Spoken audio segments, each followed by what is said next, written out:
ಇದೇನಿದೆಯಲ್ಲ ತುಂಬ ಡಿಫಿಕಲ್ಟ್ ಏನಿಲ್ಲ. ಲೈಕ್ ಹೇಗೆ ಅಂದರೆ ಸ್ಟ್ಯಾಂಡರ್ಡ್ ಆಗೋದು ಫ್ರಮ್ ದಿ ಅವರೇಜ್ ಗಾಯಿಂದ ಇಟ್ಕೊಂಡು ನೀವು ಇಲ್ಲಾಂದ್ರೆ ಮೋಸ್ಟ್ ಹ್ಯಾಂಡ್ಸಮ್ ಆಗಿರ್ಬೋದು, ಇಲ್ಲಾಂದ್ರೆ ಮೋಸ್ಟ್ ಸ್ಟೈಲಿಶ್ ಆ ಥರಕ್ಕೆ. ಆ್ಯಂಡ್ ಅವರೇಜ್ ಗಾಯ್ ಹೇಗಿರ್ತಾರೆ ಅಂತ ನೋಡಿದ್ರೆ ಲೈಕ್ ದಿಸ್ ಗಾಯ್. ಆ್ಯಂಡ್ ನೀವು ಅದನ್ನ ಯೋಚನೆ ಕೂಡ ಮಾಡಕ್ ಹೋಗ್ಬೇಡಿ, ಸುಮ್ಮನೆ ಇದನ್ನ ಸೈಡಿಗೆ ಇಟ್ಬಿಟ್ಟು ಹೇಳೋಣ ನೀವು ಯಾವ ಥರ ಆಗ್ಬೇಕು ಅನ್ಕೊಳ್ತೀರಾ ಆ್ಯಂಡ್ ಯಾವ ಥರ ಮಾಡ್ತೀನಿ ಅಂತಂದ್ರೆ like this guy. I am just kidding and that's me. And ನಾವು ಯಾವ ಥರ ಮಾಡಬೇಕು ಅಂದ್ರೆ ಲೈಕ್ ನೀವು ಯಾವ್ದಾದ್ರು ಪ್ರಾಪರಾಗಿ ಔಟ್ಫಿಟ್ ಯಾವ ಥರ ಆಗಿರಬೇಕು ಆ್ಯಂಡ್ ಅದಲ್ಲದೆ ಯಾವ ಥರ ಪ್ರೆಸೆಂಟ್ ಮಾಡಬೇಕು ಪೀಪಲ್ಗೆ ಅಂತ ಅದನ್ನೆಲ್ಲ ಈ ಬೇಸಿಕ್ ಸ್ಟೆಪ್ಸ್ 7 ಬೇಸಿಕ್ ಸ್ಟೆಪ್ಸ್ ಏನಿದೆಲ್ಲ ಎಲ್ಲ ಈ ವಿಡಿಯೋದಲ್ಲಿ ನೋಡೋಣ. ಆ್ಯಂಡ್ ಅದಲ್ಲದೆ ನಿಮ್ಮ ಔಟ್ಫಿಟ್ ಏನಿದೆಲ್ಲ ನೆಕ್ಸ್ಟ್ ಲೆವೆಲ್ಗೆ ಯಾವ ಥರ ತೊಗೊಂಡೋಗೋದು ಅಂತ ಕಂಪ್ಲೀಟಾಗಿ ಈ ವಿಡಿಯೋ ಪೂರ್ತಿ ನೋಡಿ. ಸ್ಟಾರ್ಟ್ ಮಾಡೋಕ್ಕಿಂತ ಮುಂಚೆ ನೀವು ನೋಡ್ತಿದ್ದೀರಾ ಸ್ಟೈಲ್ ಬ್ಲಿಂಕ್ ಆ್ಯಂಡ್ ನಾನು ನಿಮ್ಮ ಅವಿನಾಶ್ ಹೆಸರಂತೂ ಕೇಳಿರ್ತೀರಾ. So let start the video. And ಫಸ್ಟಿಂಗ್ ಬಂದ್ಬಿಟ್ಟು ಏನಪ್ಪ ಅಂದರೆ ವೇರ್ ಸ್ಮಾರ್ಟ್ ಟ್ರೌಸರ್. ಆ್ಯಂಡ್ ಅದು ಯಾಕೆಂತ ಹೇಳ್ತೀನಿ ಅಂದರೆ ನಿಮ್ಗೆ ಇವಾಗ ಗೊತ್ತಾಗ್ತದೆ ಪ್ಯಾಂಟ್ ಎಷ್ಟು ಡಿಫ್ರೆನ್ಸ್ ಕೊಡುತ್ತೆ ಅಂತ ಒಂದು ಔಟ್ಫಿಟ್ಟಲ್ಲಿ. ಆ್ಯಂಡ್ ನೀವು ಯಾವ ಥರ ಐರನ್ ಇಲ್ಲದೆ ಹಾಕೊಳ್ಳೋದ್ರಿಂದ ಏನಾಗುತ್ತೆ ಆ್ಯಂಡ್ ಐರನ್ ಮಾಡಿ ಹಾಕೊಳ್ಳೋದ್ರಿಂದ ಏನಾಗುತ್ತೆ ಅದಲ್ದೇ ತುಂಬ ಡಿಫ್ರೆನ್ಸ್ ಕೊಡುತ್ತೆ. ಪ್ಯಾಂಟ್ ನೀವು ಯಾವ ಥರ ಪ್ರೆಸೆಂಟ್ ಮಾಡ್ತೀರಾ ಅದಲ್ದೇ ಯಾವ ಥರ ವೇರ್ ಮಾಡ್ತೀರಾ ಅದ್ರ ಮೇಲೆ ಪೀಪಲ್ಸ್ ಯಾವ ಥರ ನೋಡ್ತಾರೆ ಅಂತ ಅದ್ರ ಮೇಲೆ ಡಿಪೆಂಡ್ ಆಗುತ್ತೆ. ಆ್ಯಂಡ್ ಲೈಕ್ ನೀವೇನಾದರೂ ತುಂಬ ಕ್ಯಾಶುವಲ್ ಆಗಿ ಕಾಣಿಸ್ಬೇಕು ಅದಲ್ಲದೆ ಏನಾದ್ರು ಮಾಡ್ಬೇಕಂದ್ರೆ ಜಾಕೆಟ್ಸ್ನ ವೇರ್ ಮಾಡಿ. ಅದ್ರ ಮೇಲೆ ನೀವು ಯಾವ ಥರ ಜಾಕೆಟ್ಸ್ನ ವೇರ್ ಮಾಡ್ತೀರಲ್ಲ ಅದ್ರ ಮೇಲೆ ಪೀಪಲ್ ತುಂಬ ಅಟ್ರಾಕ್ಟ್ ಆಗ್ತಾರೆ. ಲೈಕ್ ನಿಮ್ಗೆ ಅಷ್ಟು ಗೊತ್ತಾಗಿಲ್ಲ ಅಂದರೆ ಒಂದ್ಸತಿ ಮಿರರ್ ನೋಡಿ, ನೀವು ಯಾವತ್ತಾದ್ರೂ ಔಟ್ಫಿಟ್ ಆಗ್ತಿರ್ತೀರ ಆ್ಯಂಡ್ ಅದ್ರ ಮೇಲೆ ಮಿರರ್ ಹೋಗಿ ನೋಡಿದ ತಕ್ಷಣ ಗೊತ್ತಾಗುತ್ತೆ ನಿಮಗೆ. ಲೈಕ್ ಹೇಗೆ ಅಂದರೆ ನಮ್ಮದು ಕಲರ್ ಏನಿದೆ ತುಂಬ ಕರೆಕ್ಟಾಗಿ ಕಾಣ್ತಾ ಇದೆ, ಕಲರ್ ಕಾಂಬಿನೇಷನ್ ಆಗಿರ್ಬೋದು, ಇಲ್ಲಾಂದ್ರೆ ನಮ್ಮ ಔಟ್ಫಿಟ್ ಏನು ಕರೆಕ್ಟ್ ಆಗಿದೆ ಅಂತ ಬೇರೆದವ್ರು ಹೇಳೋದು ಬೇಕಾಗಿಲ್ಲ. ಜಸ್ಟ್ ನೀವು ಮಿರರ್ ನೋಡಿದ್ರೆ ಸಾಕು ನಿಮಗೆ ಗೊತ್ತಾಗುತ್ತೆ. ಸೊ ಆದಷ್ಟು ಹೋಗೋಕ್ಕಿಂತ ಮುಂಚೆ ಒಂದ್ಸತಿ ಮಿರರ್ ನೋಡ್ಬಿಟ್ಟು ನಿಮ್ಮ ಔಟ್ಫಿಟ್ ಕರೆಕ್ಟ್ ಆಗಿದೆಯಾ ಆ್ಯಂಡ್ ಪ್ಲೇನ್ ಆಗಿದೆ ಆ್ಯಂಡ್ ಅದಲ್ದೇ ಏನು ಮಿಸ್ಟೇಕ್ ಇಲ್ವಾ ಅಂತ ನೋಡ್ಕೊಂಡು ಹೋಗಿ. ಆ್ಯಂಡ್ ರೂಲ್ ಆಫ್ ಥರ್ಡ್ಸ್ ಇದೇನೋ ನೀವು ಫಸ್ಟ್ ಟೈಮ್ ಕೇಳ್ತಿದ್ರೆ ಪ್ಲೀಸ್ ಡೋಂಟ್ ವರಿ, ನಾನು ಹೇಳೋಕ್ಕೆ ಬಂದಿರೋದು ಇವತ್ತು.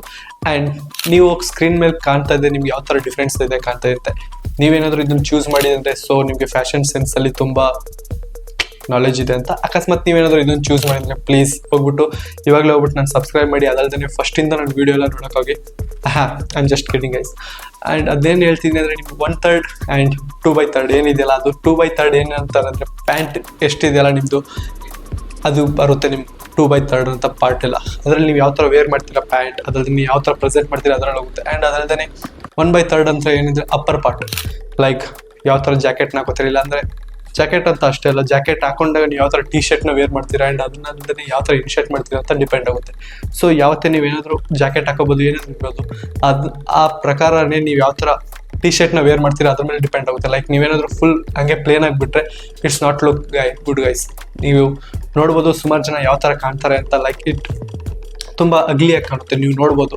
ಆ್ಯಂಡ್ ಸೊ ಆದಷ್ಟು ಇದನ್ನ ಚೇಂಜ್ ಮಾಡೋಕ್ಕೆ ಟ್ರೈ ಮಾಡಿ. ಆಗಿಲ್ಲ ಅಂದರೆ ಪ್ಲೀಸ್ ಇವಾಗಲೂ ಹೋಗ್ಬಿಟ್ಟು ಸಬ್ಸ್ಕ್ರೈಬ್ ಮಾಡ್ಕೊಂಡು ನೋಡೋಕೆ ಟ್ರೈ ಮಾಡಿ. ಥರ್ಡ್ ಒನ್ ಬಂದ್ಬಿಟ್ಟು ಏನಪ್ಪ ಅಂದರೆ ಇನ್ವೆಸ್ಟ್ ಇನ್ ಕ್ವಾಲಿಟಿ. ಲೈಕ್ ಹೇಗೆ ಅಂದರೆ ನಾನು ಮಾಡೋದನ್ನ ನೀವು ಮಾಡಬೇಡಿ ಅಂತ ಹೇಳ್ತೀನಿ. ಲೈಕ್ ಹೇಗೆ ಅಂದರೆ ನೀವು ತೊಗೊಳ್ಳೋದು ಆ್ಯಂಡ್ ರೀಪ್ಲೇಸ್ ಮಾಡೋದು ಮತ್ತು ಅದನ್ನೆಲ್ಲ ಇವಾಗಲೇ ಸ್ಟಾಪ್ ಮಾಡಿ. ಅದರಿಂದ ಏನಾಗುತ್ತೆ ಸುಮ್ಮನೆ ನಿಮ್ಮ ಟೈಮ್ ವೇಸ್ಟ್ ಆಗುತ್ತೆ. ಸೊ ನಾನು ಏನು ಹೇಳ್ತೀನಿ ಅಂದರೆ ಇನ್ವೆಸ್ಟ್ ಮಾಡೋದು ಕ್ವಾಲಿಟಿಯಿಂದ. ಅದೇನಾಗುತ್ತೆ ತುಂಬ ಲಾಂಗರ್ ಅಲ್ಲದೇ ಗುಡ್ ಫೈಬ್ರಿಕ್ ಬರುತ್ತೆ. ಅದರಿಂದ ನೀವು ಹಾಕೊಳ್ಳೋದ್ರಿಂದ ತುಂಬ ಚೆನ್ನಾಗಿ ಕಾಣ್ತೀರಾ ಆ್ಯಂಡ್ ಅಟ್ರಾಕ್ಟಿವ್ ಆಗಿ ಕಾಣ್ತೀರಾ. ಆ್ಯಂಡ್ ನಾನೇನು ಹೇಳ್ತೀನಿ ಅಂದರೆ ಸುಮ್ಮನೆ ಹೋಗ್ಬಿಟ್ಟು ಝಾರಾ H&M ಮಾತ್ರ ತೊಗೊಳ್ಳಿ ಅಂತ ಹೇಳ್ತಾರೆ. ಲೈಕ್ ಹೇಗೆ ಅಂದರೆ ಕಮ್ಮಿ ಚೀಪಲ್ಲೂ ನಿಮಗೆ ಗುಡ್ ಫೈಬ್ರಿಕ್ ಇಲ್ಲಾಂದರೆ ಗುಡ್ ಕಾಟನ್ ಕ್ಲಾತಸ್ ಸಿಗುತ್ತೆ. ಅದನ್ನ ಆದಷ್ಟು ವೇರ್ ಮಾಡೋಕ್ಕೆ ಟ್ರೈ ಮಾಡಿ.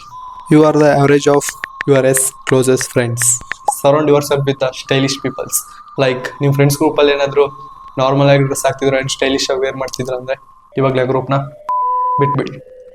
I am just kidding guys. And ನಾನು ಏನು ಹೇಳ್ತಿದ್ದೆ ಅಂದರೆ ನೀವೇನು ಇನ್ವೆಸ್ಟ್ ಮಾಡ್ತಿರಲ್ಲ ಮೊಬೈಲಲ್ಲಿ ಅದನ್ನ ನೀವೇನು ಮಾಡಬೇಕು ಅಂದರೆ ಲೈಕ್ ಇನ್ಫ್ಲುಯೆನ್ಸರ್ಸ್ ಲೈಕ್ ಸ್ಟೈಲಿಶ್ ಆಗಿರ್ತಾರೆ ಆ್ಯಂಡ್ ಹೀರೋಗಳಾಗಿರ್ಬೋದು ಯಾವ ಥರ ಡ್ರೆಸ್ನ ವೇರ್ ಮಾಡ್ತಾರೆ ಅವ್ರನ್ನ ಸ್ವಲ್ಪ ಫಾಲೋ ಮಾಡಿ, ಲೈಕ್ ನನ್ನ ಫಾಲೋ ಮಾಡ್ದಂಗೆ. ಅದಲ್ಲದೆ ನಿಮ್ಗೆ ಏನಾಗುತ್ತೆ ಅಂದ್ರೆ ಐಗೆ ಏನಿದೆಯಲ್ಲ ಅದು ತುಂಬ ಟ್ರೈನಿಂಗ್ ಕೊಟ್ಟಂಗೆ ಆಗುತ್ತೆ. ಲೈಕ್ ನೀವು ಯಾವ್ದಾದ್ರು ಶಾಪಿಂಗ್ ಹೋಗಿರ್ಬೋದು, ಯಾವ್ಯಾರು ಹೋಗ್ತಿರಲ್ಲ ಆ್ಯಂಡ್ ನೀವು ಯಾವ ಥರ ಡ್ರೆಸ್ ನೋಡಿರ್ತೀರ ನೀಟಾಗಿ ಚೆನ್ನಾಗಿರೋ ಸ್ಟೈಲಿಶ್ ಆಗಿರೋದು ಅದ್ರ ಮೇಲೆ ಪ್ರೆಸೆಂಟ್ ಆಗುತ್ತೆ. ಲೈಕ್ ನೀವು ಯಾವ ಥರ ಶಾಪಿಂಗ್ ಹೋದಾಗ ಯಾವ ಥರ ಪರ್ಚೇಸ್ ಮಾಡಬೇಕು ಅಂತ ಅದ್ರ ಮೇಲೆ ಹೋಗುತ್ತೆ. ಸೊ ಯಾವತ್ತೂ ಇನ್ಫ್ಲುಯೆನ್ಸರ್ನ ಆಗಿರ್ಬೋದು ಇಲ್ಲ ಮೊಬೈಲಲ್ಲಿ ಸುಮ್ಮನೆ ವೇಸ್ಟ್ ಮಾಡೋ ಬದಲು ಆ ಥರ ಫಾಲೋ ಮಾಡೋದ್ರಿಂದ ನಿಮಗೆ ಏನು ಪ್ರಾಫಿಟ್ ಆಗಿರುತ್ತೆ. ಆ್ಯಂಡ್ ನೆಕ್ಸ್ಟ್ ಥಿಂಗ್ ಬಂದ್ಬಿಟ್ಟು ಏನಪ್ಪ ಅಂದರೆ ನಿಮ್ಮ ಟೈಲರ್ ಏನಿದಾನಲ್ಲ ನಿಮ್ಮ ಬೆಸ್ಟ್ ಫ್ರೆಂಡ್ ಥರ ಇರಬೇಕು. ಲೈಕ್ ಹೇಗೆ ಅಂದರೆ ನೀವು ಯಾವ ಥರ ನೀವು ಆಲ್ಮೋಸ್ಟ್ ನೀವೇನೋ ಫಾರ್ಮಲ್ಸ್ ಆಗ್ತಾ ಇದ್ದೀರಾ ಅಂದರೆ ಇಲ್ಲಾಂದ್ರೆ ಏನೋ ಸ್ಟಿಚ್ ಮಾಡ್ತಿದ್ರೆ ಆಲ್ಮೋಸ್ಟ್ ಚೆನ್ನಾಗಿರ್ತಾರೆ. ಲೈಕ್ ಹೇಗೆ ಅಂದರೆ ಯಾವ್ದಾದ್ರು ಪ್ಯಾಂಟ್ ತಂದರೆ ಅವ್ರಿಗೆ ಫಿಟ್ ಆಗಿಲ್ಲ ಅಂದ್ಬಿಟ್ಟು ಟೈಲರ್ ಹತ್ರ ಹೋಗೋದು, ಇಲ್ಲಾಂದರೆ ಡ್ರೆಸ್ ಆ ಥರ ಎಲ್ಲ ಇರುತ್ತೆ. ಲೈಕ್ ನೀವೇನಾದರೂ ಗೊತ್ತಿರಲಿಲ್ಲ ಅಂದರೆ ಟೈಲರ್ ಅದು ಸುಮ್ಮನೆ ಕೊಡೋಕೆ ಹೋಗ್ಬಿಡಿ. ಲೈಕ್ ಅದರಿಂದ ಏನಾಗುತ್ತೆ ಅಂದರೆ ನಿಮ್ದೇನೋ ಎಷ್ಟೇ ಕ್ವಾಲಿಟಿ ಆಗಿರ್ಬೋದು ಇಲ್ಲ ಎಷ್ಟೇ ದುಡ್ಡನ್ನ ಪರ್ಚೇಸ್ ಮಾಡ್ಬಿಟ್ಟು ತಂದಿರ್ಬೋದು, ಅದೇನಾಗುತ್ತೆ ಅಂದರೆ ಅವ್ರನ್ನ ನೀಟಾಗಿ ಹಾಕಿಲ್ಲ ಅಂದರೆ ಸ್ಟಿಚ್ನೆಲ್ಲ ಅದರಿಂದ ನಿಮ್ಮ ದುಡ್ಡು ವೇಸ್ಟ್ ಆಗುತ್ತೆ ಆ್ಯಂಡ್ ಅದಲ್ಲದೆ ಟೈಮ್ ಕೂಡ ವೇಸ್ಟ್ ಆಗುತ್ತೆ. ಸೊ ಯಾವತ್ತೂ ನಿಮ್ಮದು ಓಲ್ಡ್ ಕ್ಲಾತ್ಸ್ ಏನಿರುತ್ತಲ್ಲ ಫಸ್ಟ್ ಅದನ್ನ ಕೊಟ್ಬಿಟ್ಟು ಟ್ರೈ ಮಾಡ್ಬಿಟ್ಟು ನೋಡಿ. ಆ್ಯಂಡ್ ಅದಾದ್ಮೇಲೆ ಬೇಕಾದ್ರೆ ಅವ್ರೇನೋ ಕರೆಕ್ಟಾಗಿ ಹಾಕಿದ್ರು ಅಂದರೆ ಅವಾಗ ಬೇಕಾದ್ರೆ ನೀವು ಅದನ್ನ ಕೊಡ್ಬೋದು. ಹಿಂಗೆ ಬಂದ್ಬಿಟ್ಟು ಏನಪ್ಪ ಅಂದರೆ add tasteful accessories. Like accessories ಅಂದರೆ ನಾನು ಏನು ಹೇಳ್ತಿದ್ರೆ ಅಂದರೆ ಸುಮ್ಮನೆ ಈ ಥರ ಹಾಕೊಳ್ಳಿ ಅಂತ ಹೇಳ್ತಾರೆ. ಲೈಕ್ ಸುಮ್ಮನೆ ಸಿಂಪಲ್ ಆಗಿರುತ್ತಲ್ಲ ಆಕ್ಸೆಸರೀಸ್, ಅದ್ರ ಮೇಲೆ ಕಾನ್ಸಂಟ್ರೇಟ್ ಮಾಡಿ. ಲೈಕ್ ಹೇಗೆಂದರೆ ನಿಮ್ಮ ಔಟ್ಫಿಟ್ ಏನಿದೆಯಲ್ಲ ತುಂಬ ಪ್ರೆಸೆಂಟ್ ಆಗೋದು, ಇಲ್ಲಾಂದರೆ ಅದರಿಂದ ಅಟ್ರಾಕ್ಟ್ ಆಗೋದು ಯಾವತ್ತು ಅಂದರೆ ಕಂಪ್ಲೀಟಾಗಿ ಆಕ್ಸೆಸರೀಸ್ ಆದಮೇಲೆ ನಿಮ್ಮ ಔಟ್ಫಿಟ್ ಏನಿದೆ ತುಂಬ ಕಂಪ್ಲೀಟ್ ಆಗೋದು. ಸೊ ಆದಷ್ಟು ಟೇಸ್ಟ್ಫುಲ್ ಆಗಿರೋದು ಆಕ್ಸೆಸರೀಸ್ ಆಗಿರ್ಬೋದು. ಸುಮ್ಮನೆ ಓವರ್ ಆಗಿ ಹಾಕೋಬೇಡಿ. ಲೈಕ್ ಹೇಗೆ ಅಂದರೆ ರಿಂಗ್ಸ್ ಆಗಿರ್ಬೋದು, ಇಲ್ಲ ಚೈನ್ಸ್ ಸಿಂಪಲ್ ಆಗಿರುತ್ತಲ್ಲ ಪ್ಲೇನ್ ಆಗಿ, ಆ ಥರ ವೇರ್ ಮಾಡೋದ್ರಿಂದ ನಿಮ್ಮ ಔಟ್ಫಿಟ್ ಏನಿದೆ ನೆಕ್ಸ್ಟ್ ಲೆವೆಲ್ಗೆ ಹೋಗೋ ತುಂಬ ಚಾನ್ಸಸ್ ಇರುತ್ತೆ. ನೆಕ್ಸ್ಟ್ ಥಿಂಗ್ ಬಂದ್ಬಿಟ್ಟು ಏನಪ್ಪ ಅಂದರೆ pay attention to the details. Like ಹೇಗೆಂದರೆ ನೀವೇನಾದ್ರು ಡ್ರೆಸ್ ವೇರ್ ಮಾಡ್ತಿದ್ರೆ ಅಂದರೆ ವಿತೌಟ್ ಐರನ್, ಪ್ಲೀಸ್ ಅದನ್ನ ಸ್ಟಾಪ್ ಮಾಡಿ. ಬಿಕಾಸ್ ಅದನ್ನ ತುಂಬ ಜನ ನೋಟಿಸ್ ಮಾಡ್ತಾರೆ. ನಿಮ್ದು ಯಾವ ಥರ ಫೋಲ್ಡ್ ಆಗಿದ್ದರೆ ಲೈಕ್ ಅದನ್ನ ವಾಶ್ ಮಾಡ್ಬಿಟ್ಟು ಹಾಗೆ ಹಾಕೊಂಬಂದಿದ್ದಾನೆ ಅಂತ ಅನ್ಕೋತಾರೆ. ಲೈಕ್ ಆದಷ್ಟು ಐರನ್ ಮಾಡಿಬಿಟ್ಟು ವೇರ್ ಮಾಡೋದು ತುಂಬ ಮಾಡಿ. ಅದಲ್ದೇ ಲೀನ್ ನಿಮ್ಮ ಕಾಟನ್ ಏನೇನು ಬಂದಿರುತ್ತಲ್ಲ ಮೇಲ್ಗಡೆ, ಅದನ್ನೆಲ್ಲ ಆದಷ್ಟು ರಿಮೂವ್ ಮಾಡೋಕ್ಕೆ ಟ್ರೈ ಮಾಡಿ. ಅದು ಶಾಪಿಂಗ್ ಮಾಡ್ಬೋದು ನೀವು ಅರೌಂಡ್ 320 ಇಲ್ಲ 350 ಆ ಥರ ಸಿಗುತ್ತೆ ನಿಮ್ಗೆ. ಅದನ್ನ ಪರ್ಚೇಸ್ ಮಾಡ್ಬೋದು. ಅಕಸ್ಮಾತ್ ಏನೋ ಕಾಟನ್ ಡ್ರೆಸ್ ಇಲ್ಲಾಂದರೆ ಹುಡೀಸ್ ಆ ಥರ ಆಗ್ತಿದ್ರೆ ಅಷ್ಟೇ. ಸೊ ಆದಷ್ಟು ಇದ್ರ ಮೇಲೆ ಇಂಪಾರ್ಟೆನ್ಸ್ ಕೊಡಿ. ಮತ್ತು ನಿಮಗೆ ಇದೇ ಥರ ಕಂಟೆಂಟ್ ಬೇಕಾಗಿದ್ದರೆ ಪ್ಲೀಸ್ ಸಬ್ಸ್ಕ್ರೈಬ್ ಮಾಡಿ ಆ್ಯಂಡ್ ಫಾಲೋ ಮಾಡಿ ಆ್ಯಂಡ್ ಶೇರ್ ಮಾಡೋದನ್ನ ಮರೆಯೋಕೆ ಹೋಗ್ಬಿಡಿ. ಮತ್ತೆ ಸಿಗೋಣ ಮುಂದಿನ ವಿಡಿಯೋದಲ್ಲಿ. ಅಲ್ಲಿ ತನಕ ಬಾಯ್.